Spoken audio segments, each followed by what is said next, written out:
موت کے دن آپ صلی اللہ علیہ وسلم نے اپنی تلوار مبارک نکال کر فرمایا کوئی ہے اس تلوار کا حق ادا کرنے والا؟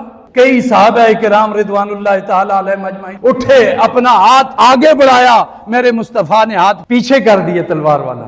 حضرت ابو دجانہ کھڑے ہوئے اور عرض کی ما حق ہو یا رسول اللہ، آقا اس کا حق کیا ہے؟ فرمایا اس کا حق یہ ہے کہ اس سے دشمن پر تو پے در پے وار کرے کہ یہ ٹیڑھی ہو جائے۔ تو ابو دجانہ نے عرض کی میں اس شرط پر یہ تلوار لینے کے لیے تیار ہوں۔ تو حضور انور صلی اللہ علیہ وسلم نے وہ تلوار انہیں عطا فرمائی۔ ابو دجانہ کا ایک سرخ رومال تھا، جس وقت وہ رومال اپنے سر پر باندھتے تھے تو لوگوں کو یقین ہو جاتا تھا کہ اب دشمن کی خیر نہیں ہے۔ جب سرکار دو عالم صلی اللہ علیہ وسلم نے آپ کو وہ تلوار عطا فرمائی تو آپ نے وہ سرخ رومال نکالا، اسے سر پر باندھا اور بڑا فخری انداز میں ٹہلنے لگے۔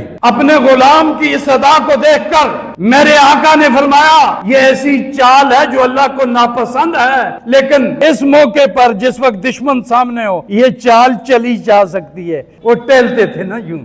ابو دجانہ کی کیفیت کیا ہوگی؟ اس سے بھی ایک روب اور دبدبہ پڑ جاتا ہے۔ آج صحابہ پہ انگلیاں اٹھائی جاتی ہیں، اور نادانوں ہم کہاں، صحابہ کہاں؟ وہ تو حضور کے نام پہ مر مٹنا جانتے تھے۔